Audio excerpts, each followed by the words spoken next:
Muy buenos días, muy buenas tardes, muy buenas noches a todos y a todas en el lugar del mundo en el que se encuentren, en el momento de la historia en el que se encuentren. Bienvenidos a un nuevo episodio de Cipilla, un podcast de historia, política y cultura en contexto. Bueno, en el día de hoy tenemos una invitada, Ana Rodríguez. Hola a todos, ¿cómo están? ¿Todo bien? Eso, Ana, acá, bienvenida a este espacio. Ana hace parte del equipo de Rutas del Conflicto, que es un portal periodístico con un tipo de investigación más amplio, más profundo sobre fenómenos sociales y la violencia en Colombia. Cuéntanos un poco de Rutas del Conflicto. Bueno, nosotros desde Ruta, que ya lleva un proyecto de 8 años, hemos tratado de documentar y sobre todo hacer memoria de todo el conflicto armado en Colombia. Empezando por uno de nuestros más grandes dolores, que son las masacres en este país, que a veces parecen pasar de agache y que sí que es importante recordarlas y sobre todo hacer un registro de todos estos momentos y todas las víctimas que ha dejado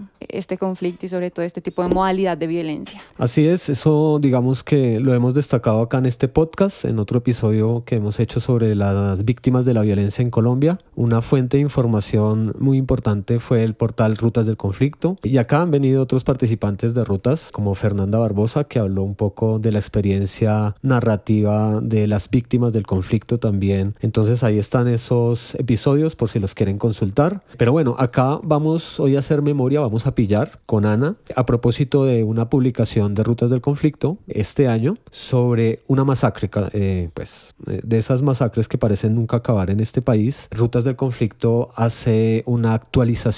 Ya 12 años de esa masacre. 12 años de una masacre contra un pueblo indígena, otro de los pueblos indígenas que también están en medio de ese fuego cruzado entre las bandas criminales, entre los paramilitares, entre las guerrillas. Bueno, ya vamos a hablar más adelante de eso, pero pues nada, bienvenida Ana. Entonces vamos a pillar ese hecho para no olvidar, para hacer memoria en este podcast, para pillar un poco en perspectiva histórica qué ha pasado, qué no ha pasado y pues cómo nos duelen este tipo de cosas en el país. Bien, pero antes de empezar con Ana, vamos a ir un poco, yo quería empezar este episodio con una publicación que saca Indepaz ahorita a finales de abril, que es un informe sobre las cifras de la violencia en Colombia, y me parece que para introducir esto a propósito de las masacres podemos aportarle unos datos y invitar a los escuchas de este podcast a que revisen esto que también está en la página de Indepaz, las cifras de la violencia en Colombia, que fue publicado muy recientemente en abril del 2023. Creo que hay unos datos importantes para empezar a revisar nuestro tema. Es un informe bastante extenso, pero yo quisiera hablar, por ejemplo, de la tendencia de asesinatos de líderes o lideresas sociales por años en los últimos 20 años. Del 2002 al 2022 hay unos datos, digamos, que siguen siendo preocupantes. Datos como que las masacres siguen a pesar de que estamos en otro tipo de gobierno, en teoría, pero pues el orden público al parecer es muy complejo de solucionar. Pero hay datos como, por ejemplo, que el 74% de los crímenes desarrollados en estos 20 años contra líderes y lideresas sociales se dio durante los 8 años del gobierno de Álvaro Uribe Vélez. Eso corresponde a 6.818 líderes y lideresas asesinados. En el gobierno de Santos, 1.394, que eso corresponde al 15% durante este periodo de tiempo. Y en el de Duque, pues como ustedes pueden observar, en el de Santos hubo una disminución significativa, pero volvió a subir este índice en el gobierno de Duque con pandemia y con toda la crisis social que tuvimos, de 919 asesinatos, que equivale al 10%.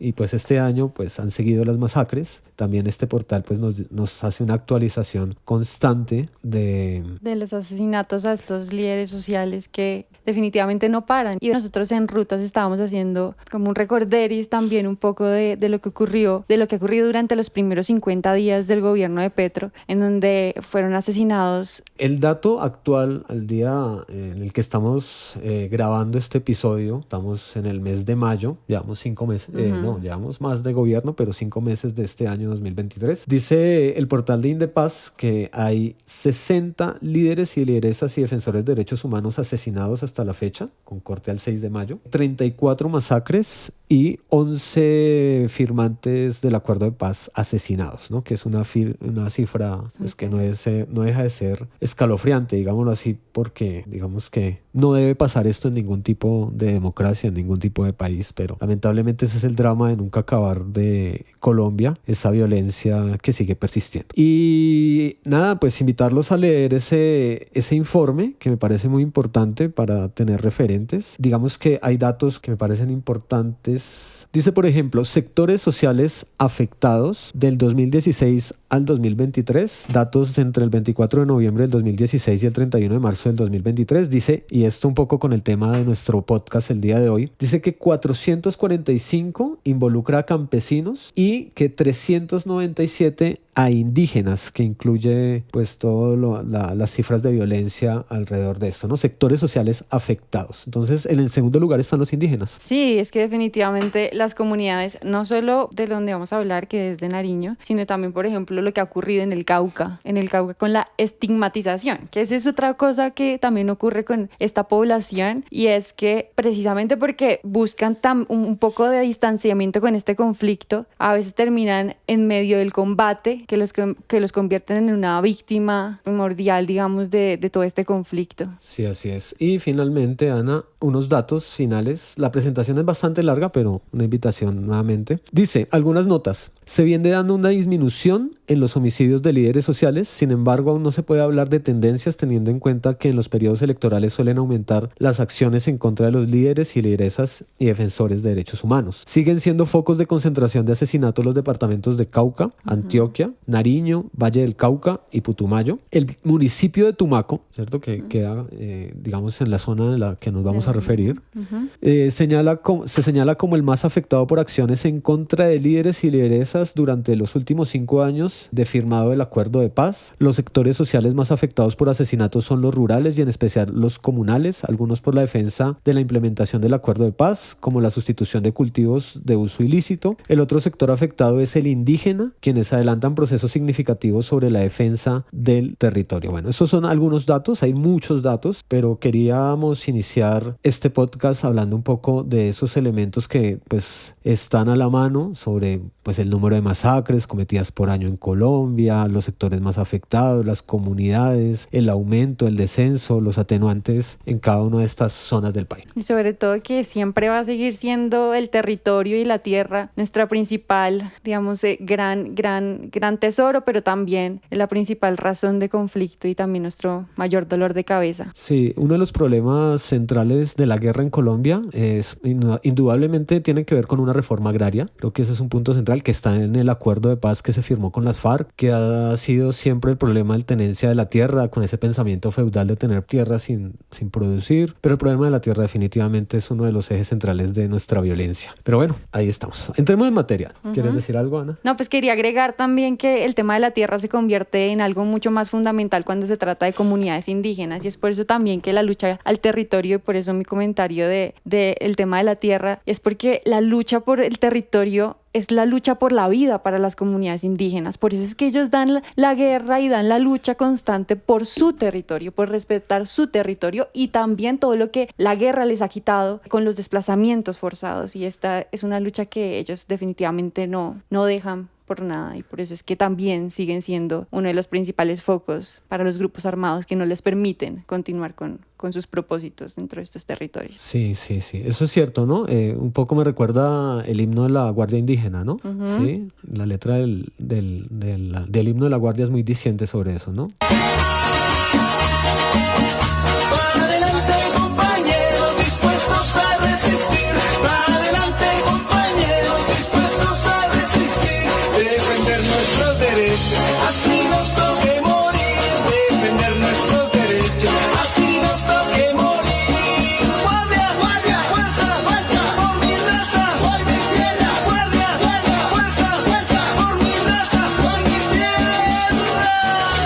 precisamente desde allí que surge toda su cosmovisión. Y nos ha faltado un montón entender eso, darnos un espacio para comprender la importancia del territorio, de sus lugares, de sus costumbres, y así poder entender cuáles son los impactos que le genera a la comunidad este conflicto, que parece, como ya hemos dicho, nunca acabar. Ojalá algún día acabe, pero seguimos entonces en ese ejercicio de memoria que hace Rutas, que este podcast también ha querido realizar, de no dejar olvidar, de no seguir o bueno, no dejarse sucumbir en la indiferencia total frente a este tipo de cosas, cómo normalizamos esa violencia. Entonces acá, pues para que se informen ustedes y sepan que hay una masacre que sucedió con el pueblo Agua. El pueblo Agua es uno de los 87 pueblos indígenas reconocidos en Colombia, que están en el territorio nacional, que tienen unos derechos que pues están reconocidos en términos del territorio, en términos étnicos, en la Constitución colombiana, pero que siguen siendo víctimas de una violencia, ¿sí?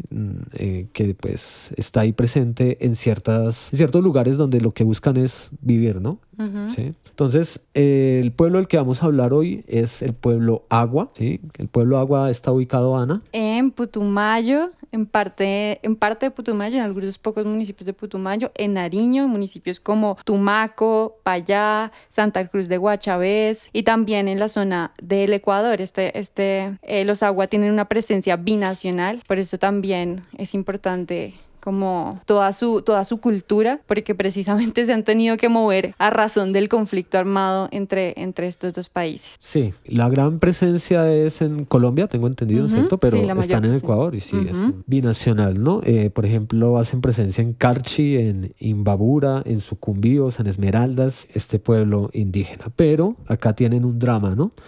Entonces, Ana hizo una actualización, digamos, con un dato importante que son 12 años. Sí, 12 años de un gran dolor para la comunidad, que todavía, incluso después de 12 años, parece que la historia no cambia. Y es que es bastante triste cómo es que hace 12 años la comunidad estaba diciendo que hace 10 años ellos estaban pidiendo o estaban viviendo en tranquilidad, pero durante esos primeros 10 años nadie los escuchaba. Empezaron a ver un montón de cifras de asesinatos, de violencia contra la comunidad, y es allí cuando se hace un precedente por parte de la Corte Constitucional en donde dice, vea, aquí está pasando algo importante contra la comunidad y tenemos que ponerle atención. Pero 12 años después de ese gran evento, seguimos contando y registrando violencias, asesinatos, masacres contra la comunidad. Sí, la Corte Constitucional declara que esta comunidad está en riesgo de exterminio. De exterminio. Y eso ocurre en un contexto en donde la Corte Constitucional empieza a hacer un llamado al gobierno por las afectaciones a derechos humanos que está sufriendo el pueblo, digamos,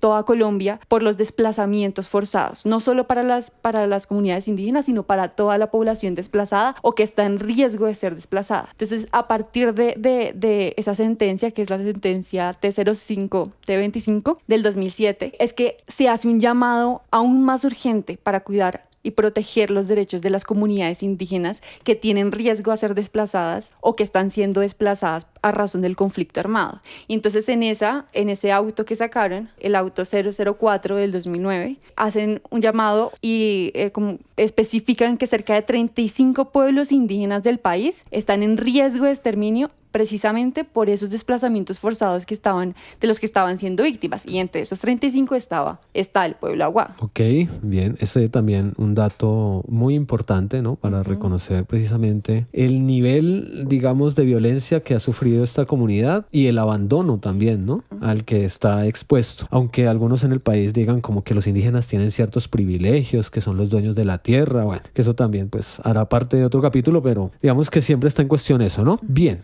Entonces nos vamos a referir, Ana, hace poco Rutas del Conflicto, recientemente, sacó un artículo que dice Violencia contra los Agua, un genocidio entre la selva nariñense. Sí, y esto tiene que ver con denunciar nuevamente que hay otro hecho de violencia en contra de este pueblo 12 años después. Pero hablemos un poco del origen, un poco de contexto, Ana. Ayúdanos un poco a qué masacre, qué pasó hace 12 años con el pueblo Agua. Hace 12 años, lastimosamente, ocurrió como una cadena de eventos. No fue solo un evento, fue una cadena de eventos que atacaron a la comunidad. Sin embargo, como les estaba contando, venía hace 10 años, o sea, más o menos desde 1997, ocurriendo diferentes violencias como asesinatos selectivos, como minas antipersona alrededor de los resguardos de las comunidades indígenas y otro tipo de violencias. Sin embargo, en 2008 ocurre un evento, y esto pues tenemos que irnos un poco también a la historia y el contexto general, y es en la época de la política de seguridad democrática, ¿no? Entonces, donde para el entonces presidente Álvaro Uribe Vélez se proponía que la forma de atacar o de enfrentar a las guerrillas, que era como el principal enemigo en ese momento para el Estado colombiano, era a través de pie de fuerza. Entonces, la única forma era mandar, pues la principal forma era mandar ejército a los lugares donde había más presencia y sobre todo donde las FARC tenían más como fuerza dentro de los departamentos o dentro de los lugares. Uno de esos lugares era Nariño. Entonces, las FARC tenía un control territorial muy, muy, muy fuerte en este territorio, y eso se debe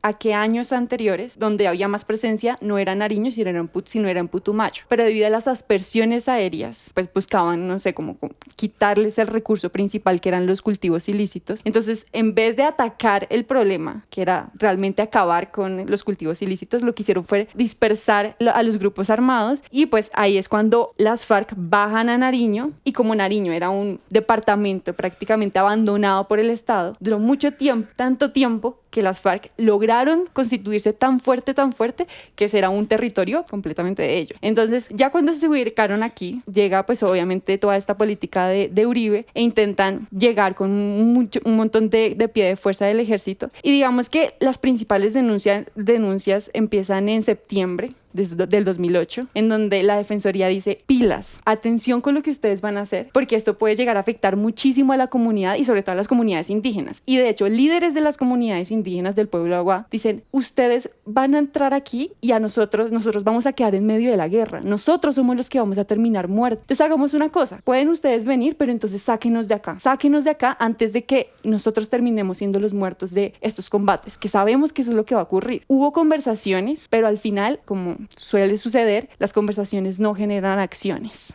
Y comienzan combates entre las guerrillas de las FARC y el ejército, en donde comienzan a registrarse un montón de masacres con un alto número de víctimas, y digamos como que se empieza a desarrollar toda esta guerra entre las FARC y el ejército, en donde las FARC deciden señalar a todo el pueblo indígena como colaborador de la fuerza pública. Y es allí donde comienza la masacre, el gran genocidio que ellos llaman, contra el pueblo Agua en 2008-2009. Ahí tenemos, según la información que tenemos, que están dos masacres, por ejemplo, la de Barbacoas en 2008. Sí, esa se da creo que en el 22 de marzo, ¿no? Y ese es, digamos, el eje central de la última actualización de este hecho. Y está la de Tumaco en agosto del 2009, ¿no? Sí, entonces como te comentaba, pues empieza a ver como esta gran cadena de eventos. Digamos que la más fuerte ocurre el 3 de febrero del 2009, en donde asesinan a 17 indígenas de la comunidad Agua. Pero es importante recordar algo que me parece importante, y es que en enero del 2009 la Defensoría saca una alerta y dice: las FARC tienen a la comunidad indígena como objetivo militar. Se necesitan acciones de protección inmediata, porque ellos decían es inmediato, o sea, es urgente lo que puede llegar a ocurrir, puede ser muy peligroso para la comunidad. Parece que la fuerza pública no escucha esas advertencias, y el 1 de febrero la Defensoría hace un llamado importante para que paren, o digamos como que se hagan acciones justamente para proteger a la comunidad, pero parece que la fuerza pública no escucha, y el 1 de febrero un líder Agua denunció que miembros del batallón contraguerrilla Mártires de Puerres de la Brigada 29 entran a los resguardos indígenas a solicitar información de la guerrilla. Obviamente los líderes dicen: hey, o sea, esto no se puede, o sea, ustedes están realmente atacándonos fuertemente, nomás con la presencia suya en nuestros resguardos ya nos están poniendo en peligro. Al final, obviamente, a través de violencia, los soldados y el ejército en ese momento saca información, los obliga a dar información sobre las FARC en esa región, y se van. ¿Qué sucede después? 3 días después, la masacre. ¿Cuál de las dos? La de 4 de febrero. Son 3 días después de que aparece el ejército dentro de los resguardos. Entonces, el 4 de febrero, las FARC sacan a 20 indígenas de la comunidad, los bajan, los sacan del resguardo y con cuchillo y con machete asesinan a siete líderes indígenas y el resto los desaparece. Entonces ahí comienza todo un martirio para toda la comunidad. Después de esa masacre, el 11 de febrero, vuelven a asesinar a 10 indígenas de la comunidad Agua, no en el mismo resguardo, sino en un resguardo vecino. Y 2 días después, la ONIC denuncia que 120 indígenas de la comunidad estaban siendo secuestrados y que no habían logrado ser liberados desde la primera masacre. Y eso se iba conociendo como 2 semanas después, porque precisamente la magnitud del conflicto en ese lugar no permitía que las autoridades llegaran al territorio. Y de hecho, para recuperar los cuerpos de las personas asesinadas, tuvieron que unirse 700 indígenas de la Guardia Indígena para poder entrar al lugar y buscar los cuerpos de las personas asesinadas durante estas masacres, porque la fiscalía realmente no tuvo tanta presencia en esta búsqueda. De hecho, de entre los cuerpos solo encontraron como 2, el resto los encontró la Guardia Indígena, que hizo esa búsqueda 2 meses después de la masacre. Uy, si pilla, píllelo. Uy, si pilla, píllelo. Pues nada, eso solamente habla un poco también de ese abandono institucional, de esa falta de presencia del Estado, de esa falta también de garantizarle a estas comunidades pues vivir en un territorio con todas las tranquilidades que exige habitar este tipo de territorio, ¿no? En medio de la guerra, digamos que ese es el argumento central que tú también expones, están estos pueblos, igual que los campesinos, igual que los niños, igual que las mujeres. Ahorita estamos viendo un poco otra vez este fenómeno del reclutamiento forzado en algunas regiones del país. Por estos días la Guardia Indígena también se ha pronunciado, está en Bogotá, también reclamando, digamos, un nivel de justicia y de presencia. Y bueno, eso es grave, ¿no? Reconocer que estructuralmente en Colombia la violencia también se dinamiza, ¿sí? Llega a estos territorios donde pues, la fiscalía no puede entrar, el ejército va, saca una información, los que quedan, digamos, señalados son los indígenas y pues arremete en este caso la guerrilla, ¿no? La guerrilla, sí, claro. Y digamos, un apunte también que hizo la Corte Constitucional en el auto era que una de las formas de violencia también es no darle importancia a estas muertes, a esta violencia que estaba ocurriendo contra los pueblos indígenas y sobre todo contra el pueblo Agua, que también estaba siendo estigmatizado, porque claro, más adelante ocurren varios asesinatos selectivos en donde aparecen falsos positivos. Y de hecho, eso lleva a la última masacre, que es la que mencionabas del 26 de agosto del 2009, donde fueron asesinados 12 personas, entre las cuales estaba Tulia García. Una pausa y ya regresamos. Muchas gracias por llegar a este punto y seguir pillando con nosotros. En este episodio, un saludo especial para John Freddy Hernández en la ciudad de Chicago y para Cristian Franco en la ciudad de Bogotá. Amigos de Cipilla que apoyan este podcast a través de Patreon. Les recordamos que en Instagram, en las historias de @rayalpiso_cipilla, encontrarán la forma de apoyarnos y seguir trabajando en este proyecto. Muchas gracias por llegar hasta aquí y sigamos pillando este episodio. Tulia García fue asesinada y ella era esposa del señor Gonzalo Rodríguez, que había sido asesinado en mayo por el Ejército Nacional. ¿Qué pasó en mayo? Resulta era un falso positivo, ¿no? Era un falso positivo, exactamente. El ejército lo había cogido, de hecho estaban los dos, estaba Tulia y el señor Gonzalo. Se lo llevan, dicen que se lo tienen que llevar, que le dicen a Tulia, espérelo más adelante. Ella recorre el camino que le habían indicado los del grupo armado, el ejército, y lo encuentra asesinado con varios disparos. Y luego más adelante este mismo escuadrón, este mismo batallón, afirma que no, que ellos se lo encontraron y que tenía un arma de fuego y que incluso intentó escaparse. De hecho, si ustedes buscan más adelante el reporte que hizo el batallón, se encuentran muchas incoherencias, como que él tenía un arma y al parecer de un momento a otro, yo no sé por qué apareció el arma fuera del lugar o más lejos del lugar, en fin. Entonces ahí ocurre un falso positivo. Ella era la única testigo de lo que había pasado y entonces es allí donde ocurre la masacre. De hecho, en una investigación del CINEP aseguraron que el ejército fue el que mandó hacer esta masacre que ocurrió y que fue organizada por el grupo insurgente llamado Los Cucarachos. Los Cucarachos, sí. Los Cucarachos y los Rastrojos. Son bandas criminales, ¿no? Ya después del proceso de desmovilización de Justicia y Paz. De la SAUCI. Sí, exacto. Acá ese es un hecho, ¿no? Que denuncia el CINEP y es que el ejército le paga a las BACRIM, ¿sí? Que son paramilitares, para matar a Tulia, para ¿no? Matar a Tulia. Sí. Y de una vez, pues ahí es muy dolorosa esa masacre porque había un bebé de 6 meses. De hecho, fueron 6 niños los que asesinaron en esa masacre, que estaba pues justamente, si no estoy mal, 2 hijos de Tulia y de Gonzalo. Sí, ¿no? Esto fue el 26 de agosto del 2009, ¿no? En Tumaco, ¿sí? 12 personas asesinadas y 3 heridas. Y ahí, pues los números yo creo que son impresionantes, ¿no? De esa violencia desde el 98 que tú señalabas y creo que antes. Y ahí sigue y siguen contándose los muertos. Bien. Entonces, ese es el contexto, ¿no? De esa época, ¿sí? A lo que, digamos, queríamos también identificar, señalar cómo el Estado nunca ha brindado una solución, ¿sí? Nunca se han hecho avances. En este último, digamos, hecho que señalas, es interesante ver que un cambio de el actor del conflicto, ¿no? Que ya no era la guerrilla, que era, digamos, el actor principal en medio de los gobiernos de Álvaro Uribe Vélez, pero como sabemos también, en ese gobierno, en esa época de la seguridad democrática, pues hubo una arremetida importantísima y de parte del paramilitarismo que fue tomándose varias regiones del país en detrimento pues de la presencia de las FARC, ¿no? Y acá vemos que están los cucarachos, los rastrojos y los cucarachos, que ya son fuerzas paramilitares, ¿no? Y es bastante interesante también cómo cambian los discursos, porque no sé si ustedes saben, pero quien era el gobernador de Nariño en ese entonces era Navarro Wolf. Antonio Navarro Wolf. Partido Wolf. Verde en esa época.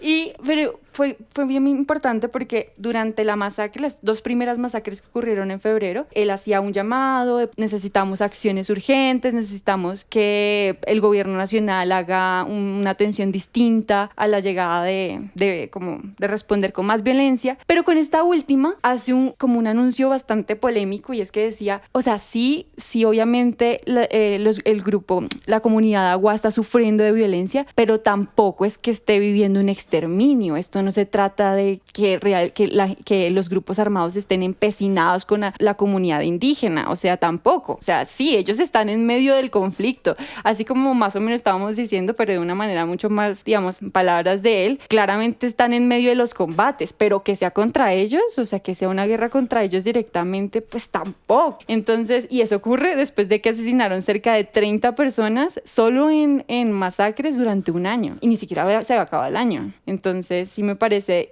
importante como esos cambios de discurso y de posición cuando se trata de la guerrilla a cuando se trata de otros grupos armados y sobre todo con las formas en que llegan a hacerse esas violencias o esas masacres. Ok, ese es un dato importante, ¿no? Y pasa, ¿no? En este país donde hemos escuchado expresiones como homicidios colectivos para tratar de suavizar un poco lo que realmente está pasando o las implicaciones, el significado de que estén matando gente en el territorio nacional, que bueno, no importa si es rico, pobre, campesino, indígena, porque finalmente es la vida de quienes habitan el territorio. En este caso, pues nos estamos refiriendo a un contexto bastante particular que tiene que ver con una comunidad indígena que ha sido declarada con riesgo de exterminio. Es que la palabra exterminio me parece fuerte, Ana, también, ¿no? Es que es fuerte y es que eso también es lo que haciendo estas investigaciones a uno le duele y siento que esta también es nuestra intención con Rutas, como recordando estas masacres, y es que no es solo que murió alguien, es que hay un impacto en la comunidad fuertísimo por todo lo que sucede. En la comunidad Agua, por ejemplo, las desapariciones hacen un daño enorme dentro del tejido social. ¿Por qué? Porque para ellos es importante sepultar a la persona justo en el mismo lugar donde, digamos, ellos cuando nacen, quitan el ombligo y lo entierran en el lugar donde viven. Y es importante que la persona que cuando ya muere sea enterrada en ese mismo lugar donde entierran, digamos, el ombligo en un principio. Y eso hace parte de la cultura porque los muertos son importantes para ellos. Y que no haya un cuerpo en el que, digamos, por sepultar, termina por darse un ciclo no terminado. Claro. Y eso genera claramente impactos para ellos, que les causó tanto daño que todavía siguen pidiendo que por favor devuelvan o den la verdad de los hechos a las FARC que todavía. Sí, exacto. Sí, el rito de la muerte que es tan importante en la cultura. Y pues acá obviamente con ese hecho y ese dato importante que tú señalas, que es como el rito de enterrar donde vivió, ¿no? Sí, entonces que eso es algo que desconocemos mucho, ¿no? En las ciudades, los que pues ven que existen los indígenas en Colombia, pero pues digamos no tienen el conocimiento sobre estas comunidades, y creo que hasta para las personas en la tradición católica o en cualquiera, reconocer el cuerpo, ¿no? Sí, dónde está enterrado, verlo también es importante saber. saber, sí, o sea, realmente entender que esta persona pues se murió. Y si uno nunca ve un cuerpo muerto, pues tiene siempre esa esperanza de que algún día va a volver a verlo. Sí, sí. Bueno, lo de los indígenas es fundamental, pero ahorita recordando un poco, un especialista hablaba sobre los hechos del Palacio de Justicia, ¿no? Y el drama de estas víctimas, y que no solamente es el del Palacio de Justicia en la toma y retoma, también es el de los falsos positivos, tal. O sea, que están en esa incertidumbre que tú mencionas de estará vivo, no estará vivo, sí, porque hay una esperanza por ahí a pesar de que le digan que sí, que lo mataron, que lo asesinaron, bueno. Y es que le pueden decir de frente, y eso ha pasado mucho con los testimonios que ha dado a través de la JEP, los de las FARC, cuando dicen, no, sí, o sea, yo lo maté, yo le corté tal parte, Sí, se lo sí. dicen a las víctimas en la cara, pero ellas dicen, necesito el cuerpo. O sea, usted me puede decir que usted lo botó al río, que usted me puede decir que usted lo sepultó, usted me puede decir, no sé, todo lo que usted me quiera decir, pero yo no le, o sea, yo necesito ver el cuerpo para que mi esperanza y mi búsqueda pare, porque es como si uno tenga esta necesidad de cumplirle a esta persona, porque qué tal que el día siguiente yo de verdad lo pueda encontrar. Yo no puedo parar porque resulta que puede que ya mañana ya me lo pueda volver a encontrar, ya mañana lo logre descubrir, ya mañana en la siguiente, no sé, búsqueda, caminata, me lo encuentre, que estaba solo a unos kilómetros. Esa mínima esperanza es la que mantiene a las comunidades y sobre todo a las Claro. víctimas de desaparecidos ahí. Por eso Sí, necesitan sí. el cuerpo y aún más para las Y comunidades. acá en lo que tú señalas de los Aguá, pues digamos en la cosmovisión de ellos, ¿no? Que Exacto. nosotros no logramos ni siquiera dimensionar, ¿no? Con esa indiferencia que uno va creando a través de los medios de comunicación, a través como de esa narrativa que va instaurando como un muerto más, sí, terrible, hacemos el escándalo, ya no se hace ni siquiera el escándalo, por eso me parece importante el trabajo de rutas, de documentar y estar ahí. Uy, píllelo. Uy, ¿se lo pilló? Píllelo.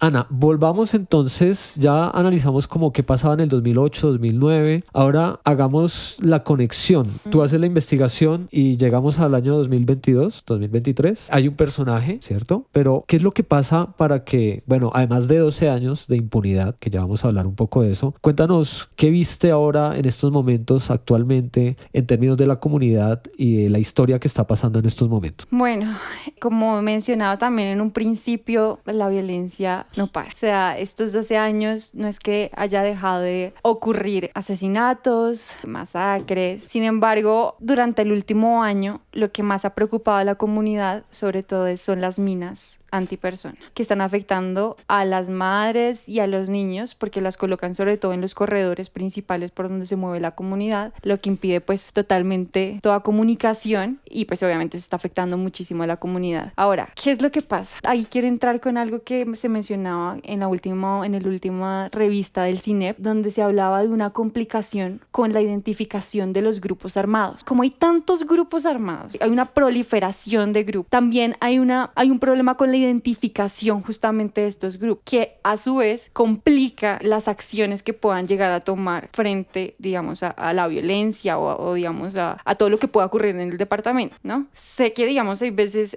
antes tampoco es que se identificara fácilmente qué grupo era el que cometía tales delitos o tales violencias. Sin embargo, en este momento en donde hay un proceso de paz con el ELN, con, digamos, ciertas caras notables de los grupos, también se escurren otros grupos ilegales y digamos más urbanos que también generan otras violencias sin estupor o sin límites, ¿me entiendo? Digamos, con los grupos armados más grandes se tiene en cierta medida una idea de guerra antigua que tenía unas... Hay un conflicto, sí, hay una confrontación exacto, armada. Exacto, pero ahorita surgen, digamos, otras violencias que no responden solamente a cuestiones políticas, sino pueden ser simplemente sicarios que complican aún más la situación. Entonces esto es lo que está ocurriendo ahorita. Esto es lo que está ocurriendo sobre todo alrededor de las comunidades, y es que hay un montón de grupos armados que están intentando luchar por ese territorio que le pertenece a las comunidades indígenas. ¿Y cómo lo hacen? Entonces llenan de miedo a las comunidades, tratan de coercionar sus acciones y que de alguna manera estas comunidades estén a favor de uno o de otro para que sea mucho más fácil fácil esa confrontación y que de alguna manera traten de ir recogiendo territorio, pero pues esto realmente es completamente imposible porque son muchos grupos armados que están intentando coger ese espacio que alguna vez dejó las FARC cuando hizo ese proceso de desmovilización. Que todo responde justamente a ese vacío que no se llenó en el momento adecuado. Y es que después del acuerdo de paz tuvo que haber una presencia estatal. Sí. Y eso no lo hubo, sino que lo que hubo fue un vacío, que los grupos armados que estaban surgiendo, estos pequeños grupos, llegaron al territorio a ir a combatirse, ir a pelear a ver quién llega a lograr tener esa cohesión que tenía en su momento las FARC. Pero pues... Sí, un dominio territorial. Un dominio territorial. También está el fenómeno de las rutas del narcotráfico.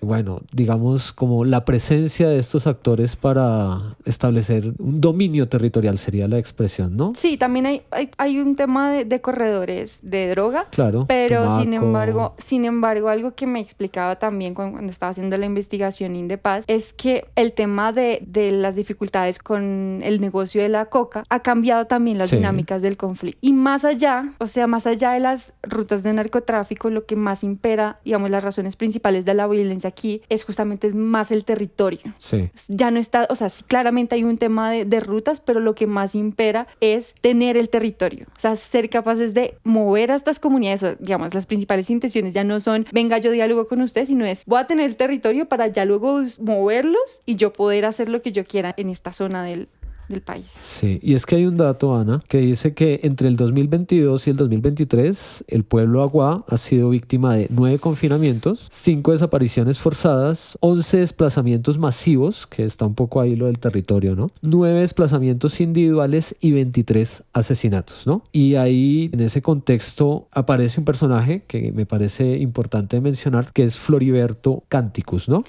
Cuéntanos de Floriberto. Floriberto Canticus es un líder indígena. Canticus. Okay. Canticus.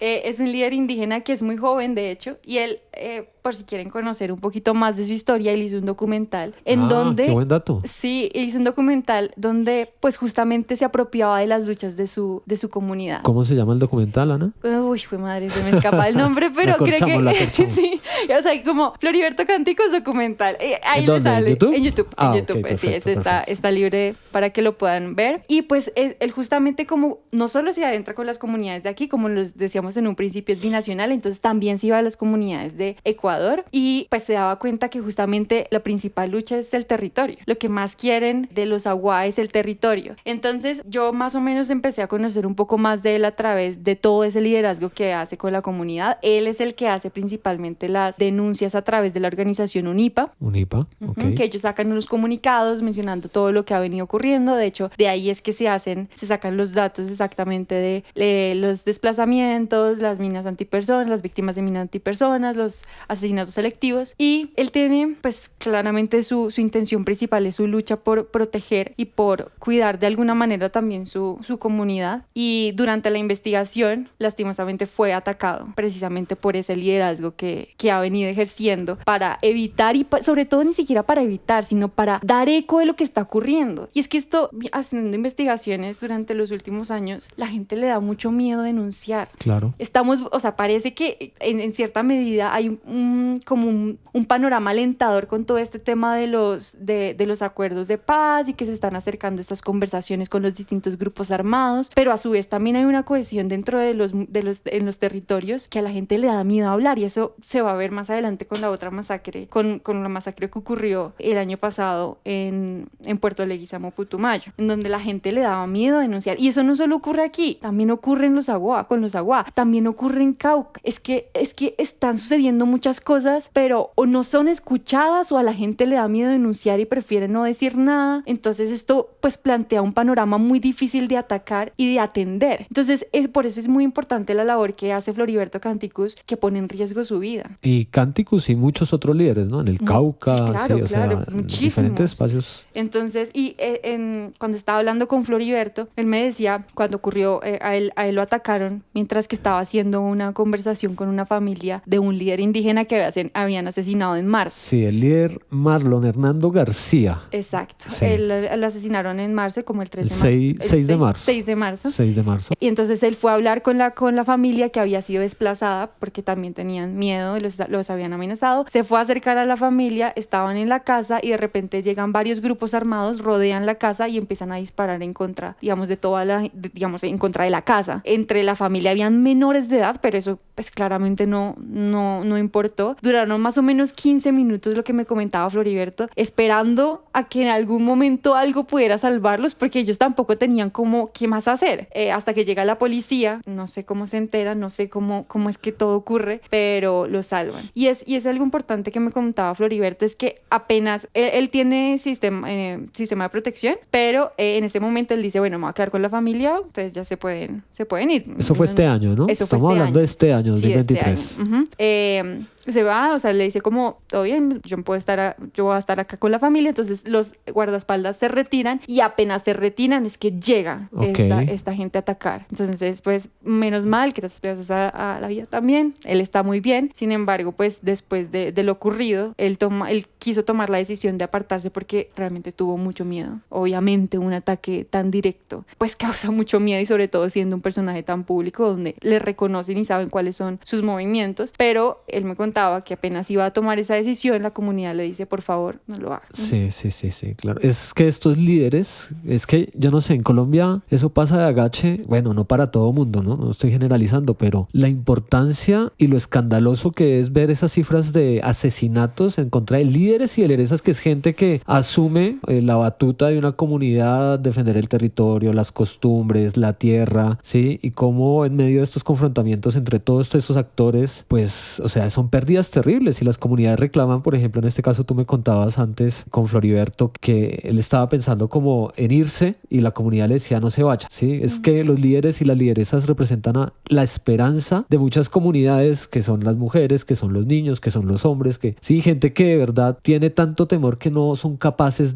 pero en que otras personas sí son capaces de alivianar un poco como todo esto que pasa en medio de la violencia, ¿no? Y sobre todo, pues, en medio de un país en donde los tiene abandonados. Es decir, ¿quién cuida de ellos? ¿A quién se va y busca y se pide ayuda? ¿Al ejército? Ellos no quieren al ejército dentro de los territorios porque saben lo que significa una militarización, es decir, más violencia. La policía, pues, es como prácticamente parte de la fuerza pública, tampoco es una opción. Se van hacia las gobernaciones, no los escuchan, o es una espera enorme para que puedan llegar a tener unas mesas de diálogo, o pueden que tengan las mesas de diálogo y las acciones se quedan en el papel. Entonces, ¿a quién se acude? A estos líderes. Sí, claro. A propósito de eso que se queda en el papel, vi en la investigación que en medio de esta situación que tú acabas de escribir con Canticus, las Defensorías del Pueblo de Colombia y de Ecuador lanzaron por primera vez una alerta temprana binacional con el fin de hacer un llamado a proteger la vida y los derechos del pueblo agua, que está bien que lo hagan, ¿no? Pero pues se queda un poco ahí. También. Juramento a la bandera. Pues es lo que ha venido ocurriendo desde hace 12 años. Exacto. Porque es que la Defensoría ha mandado alertas tempranas un montón, pero sigue ocurriendo la masacre. O sea, nomás un mes después ocurre este gran evento gigante. Y ahorita sí hubo una alerta temprana binacional, pero... Sí, exacto.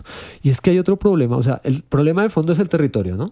La disputa por el territorio, ¿sí? La presencia de estos actores en el territorio, y la misma geografía del territorio garantiza pues que sea muy difícil no solamente acceder, sino como cada vez que, no sé, llega uno de estos actores en contra de otro, pues hay un desplazamiento no de la comunidad, sino del otro actor, porque es una zona de frontera, por la geografía. Acá hay algo que menciona Rutas, a propósito, sobre la Comisión de la Verdad, ¿no? Según un informe de la Comisión de la Verdad, los Agua son una de las comunidades más afectadas por la confrontación entre guerrillas, ejército y paramilitares en Colombia. Abro comillas. Por su ubicación estratégica entre Pasto y Tumaco, hoy es una región asediada por los cultivos de coca que presionan a los territorios y las comunidades para expandirse, señala el informe Colombia Adentro en el capítulo de Nariño y sur del Cauca, ¿no? Entonces ahí hay una problemática de cultivos ilícitos que pues es histórica también, y que ahorita también con lo que estaba mencionando, o lo que mencioné en un momento, de la crisis cocalera, eso también tiene unas repercusiones fuertes allí. Que a propósito hay un informe de Ruta sobre la crisis cocalera, ¿no? También que está ahí para que la consulten. Yo creo que pues la invitación también a que... Sí, la invitación claramente a que sigan todas las investigaciones y todo lo que hemos hecho a través de Rutas, que quizá despierte despierta también un poco el interés y la curiosidad por saber qué ha ocurrido en el país durante este largo conflicto y si quieren conocer sobre lo que está ocurriendo ahora, porque es que mucha gente cree que creímos, porque yo también pude haber caído en este tema del cambio y que creía que apenas llegaba este presidente de pronto iba a haber un cambio enorme, pero resulta que no, y aunque nos moleste también, porque hay gente que ya le molesta estos temas, tenemos que escuchar, tenemos que ver lo que está ocurriendo, porque no, sigue ocurriendo las muertes, siguen ocurriendo las masacres, sigue ocurriendo la violencia, incluso en medio de las conversaciones, en medio de este tema de paz. Puede que haya algunos en la mesa, pero otros siguen en los territorios, y eso pues ya ha pasado en la historia, que no se puede dejar de lado y solo concentrarse en la gente que está sentada. Eso ya lo tenemos. Eso es cierto, sí. Es que el tema, un poco a propósito de tu comentario con esto del cambio de gobierno, esto lo que nos demuestra es que el tema de la violencia en Colombia no pasa por quien gobierne, sino por las mafias, por los intereses, por todo lo que pasa realmente en esa Colombia rural que está tan afuera de las ciudades y del imaginario de las personas que se educan, que viven todos los días en las ciudades. Un poco acercarse a este tipo de documentos como este episodio de Cipilla o a Rutas del Conflicto o a Indepaz, pues es tener un poco más también de conciencia, ¿no? sobre lo que pasa en el país, que uno no se entera por Caracol o RCN o no sé, otro tipo de medios donde se está buscando, no sé, el clic, como el escándalo, y a veces falta ese tipo de conciencia sobre el dolor de los habitantes del territorio nacional porque uno no lo vive, ¿no? A uno no le han secuestrado a nadie, uno no ha sido víctima de una masacre, que es un poco lo que siempre se dice cuando se habla de este tipo de temas, no solamente desde el punto de vista histórico, sino sociológico, político, humano sobre todo, ¿no? Que eso es lo que a veces, de lo que carecemos tanto a veces del humano. Uy, si pilla. Píllelo. Uy, si pilla. Si pilla. Píllelo. Si pilla. Si pilla. Si pilla. Si pilla. Si pilla. Si pilla. Si pilla. Si pilla. Si pilla. Si pilla. Uy, píllelo. Uy, si se lo pilló. Píllelo. Píllelo. Píllelo. Si pilla. Uy, si pilla. Si pilla, perrito. Si pilla. Si pilla. Si pilla. Bien, Ana, para ir cerrando, hablemos un poco de lo que tú investigaste, qué encontraste en términos de lo que ha pasado judicialmente, qué impunidad hay, porque pues sabemos que Colombia es uno de los países con un nivel importante de impunidad. ¿Qué ha pasado con la impunidad sobre el pueblo Agua? Pues esta parte sigue siendo igualmente muy triste porque la respuesta de la justicia casi no llega. O sea, es decir, ahorita con lo que ha ocurrido, por ejemplo... ¿En la investigación encontraste algo? Por ejemplo, ¿hay procesos abiertos, hay imputaciones? A ver, de lo que ocurrió hace años, es decir, de lo del 2009, por ejemplo, hubo una imputación que le hicieron a unos comandantes de las FARC, a un comandante, si no estoy mal, de 33 años, pero no fue por la masacre del 2009, sino por una masacre después. De esos hechos en específico, se supone que cuando estaban haciendo la firma del acuerdo de paz, las comunidades dijeron, hey, necesitamos que ustedes vengan y respondan y nos pidan perdón y haya justicia por lo que ustedes hicieron. Hubo una mesa de conversación con las grandes cabezas de las FARC que estaban involucradas en este caso y el alto comisionado de paz, pero las comunidades indígenas aseguraron que al parecer estos grupos no estaban de acuerdo con las condiciones que estaba pidiendo las comunidades indígenas, porque vuelve y juega, son cosmovisiones, ellos tienen unas exigencias para pedir perdón y para hacer justicia. Entonces, pues en ese momento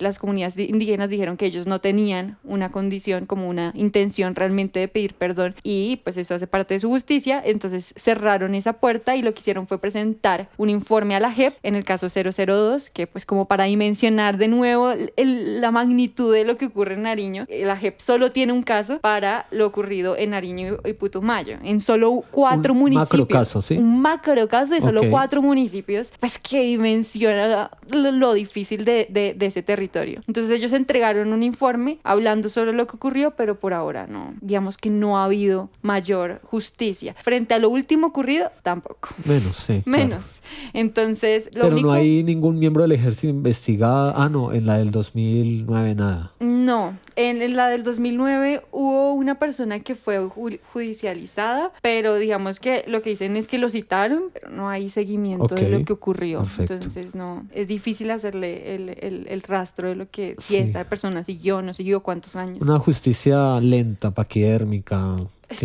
Y sin interés, yo creo, ¿no? Porque también pues opera el interés del Estado frente a este tipo de casos. Uy, si pilla. Píllelo. Uy, si pilla. Si pilla. Píllelo.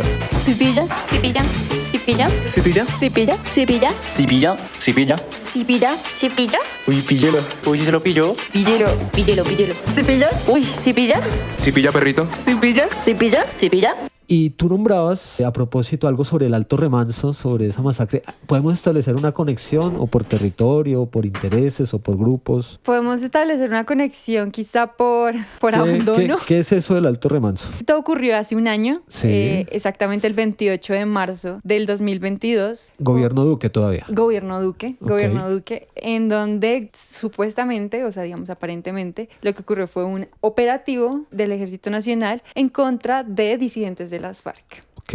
Pero realmente lo que ocurrió fue una masacre en contra de personas civiles que se encontraban en un bazar que se había organizado para recaudar fondos con el fin de hacer unos arreglos para la comunidad, como unos programas para la comunidad. Resulta que ese 28 de marzo era el tercer día de ese bazar. Llega un grupo armado vestido de negro, según recuerdo. cuentan los testimonios. Y según estos testimonios, estas personas se identificaron como personas que no hacían parte de la fuerza pública y en algunos casos incluso señalaron que eran del Frente Carolina Ramírez. Entonces, digamos, para la comunidad no es un secreto que hay presencia guerrillera y de hecho pensaron que iba a darse un combate entre el Frente Carolina Ramírez, Comando de Frontera. Comando de Frontera. Y el ok. Comando de Frontera. Entonces, lo que ocurre ese día es que, según lo que dice la comunidad, es que no hubo ningún combate, sino que estas personas que llegaron empezaron a disparar a diestra y siniestra, asesinaron a 11 personas y este encuentro esta violencia duró más o menos una hora y media y luego llega un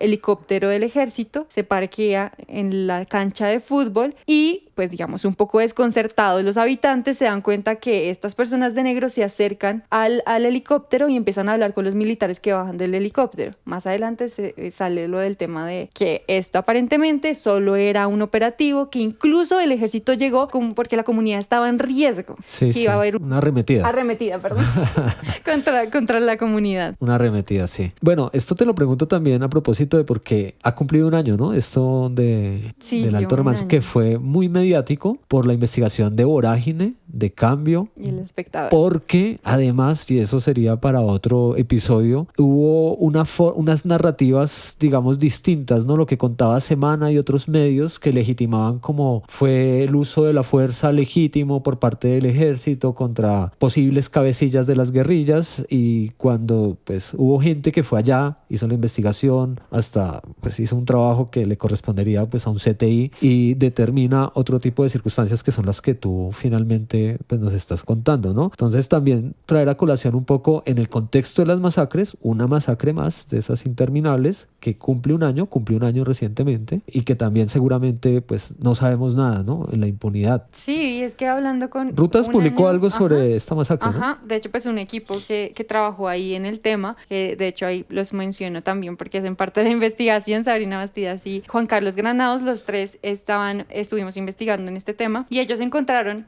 en específico que después, un año después, investigaciones no ha habido. De hecho pues las víctimas están muy segmentadas, no hay tanta conexión entre ellas porque hay miedo. Claro. De hecho, después de que ocurrió la masacre, hubo una presencia aún más masiva del Ejército Nacional, lo que ocasionó mucho más miedo porque quien cometió todo fue el Ejército Claro. Nacional. Entonces era llenarlos de miedo a todas las víctimas. Hubo un montón de desplazamientos que a este año han descubierto que mucha gente víctima, digamos familias de las víctimas, se movieron, se desplazaron, tuvieron que salir de los lugares, pero todo se ha encontrado, todo se ha conocido a través como en medio de susurros o medio de historias entre la comunidad, porque hay mucho miedo de hablar. Entonces, investigaciones, poco se conoce. Además de eso, un dato que nos soltó A ver. una de nuestras fuentes es que al parecer la UNP todavía no ha reconocido a estas personas como víctimas de conflicto, no ha ido a revisar ni ha hablado con ninguna de las víctimas que se encuentran en el lugar y además le estaría pidiendo a la comunidad que les garantice, digamos, toda la logística para que ellos puedan ir al territorio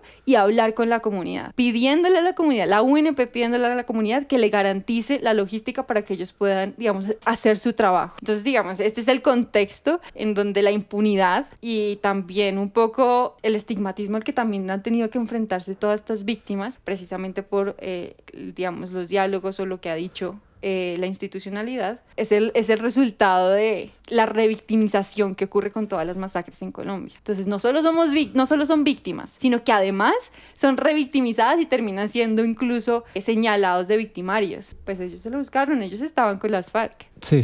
Lo de la revictimización, que digamos es otro de los elementos presentes en el desarrollo de esta historia, que lo hemos visto también. Es que el problema es que se repite, ¿no? Es una violencia que tiene los mismos elementos y se repite y no pasa nada, ¿no? Esperamos que las personas se acerquen a Rutas del Conflicto, a Cipilla Podcast, a Pares, a Indepaz, bueno, a las organizaciones de derechos humanos que pues se preocupan precisamente por eso, ¿no? Por defender el sentido de lo humano, el reconocimiento de esta guerra y este conflicto que parecen que nunca van a acabar. Ojalá algún día tengamos paz. Bien, muchas gracias a Ana. Muchas gracias a ti por invitarme.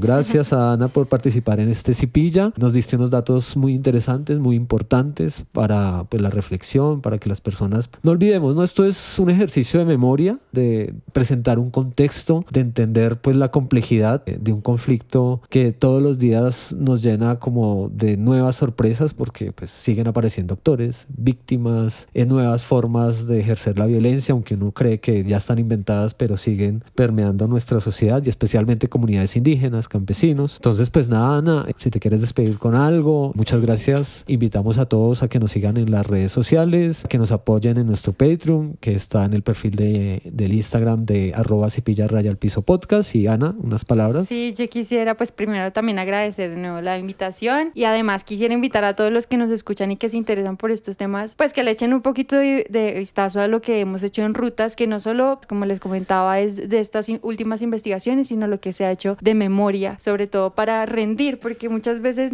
yo siento que nosotros tenemos una deuda histórica con las víctimas del conflicto de este país. Nosotros a veces las olvidamos y una forma de tratar de dar un granito de arena a este conflicto es el reconocimiento, no olvidar lo que pasó, recordarlo. Y sí, puede ser como un poco cansón y doloroso, pero esa es nuestra historia, y si nosotros no entendemos y no nos duele lo que nos pasó en este país, entonces vamos a seguir creyendo que esto que está ocurriendo es simplemente unos muertos más y que ya después, eso se va a pasar, o de pronto simplemente pasar la página y no escuchar lo que está ocurriendo, porque esto lo que está generando eso es obviamente mucho más dolor y muchas más víctimas, y pues claramente la ignorancia o digamos el olvido nunca debería ser una opción, ¿no? Pues en nuestro país. Sí, eso esperamos con este tipo de proyectos. Entonces, gracias Ana, gracias a todos y a todas por escucharnos. Nos vemos en otro Cipilla, un podcast de historia, política y cultura en contexto.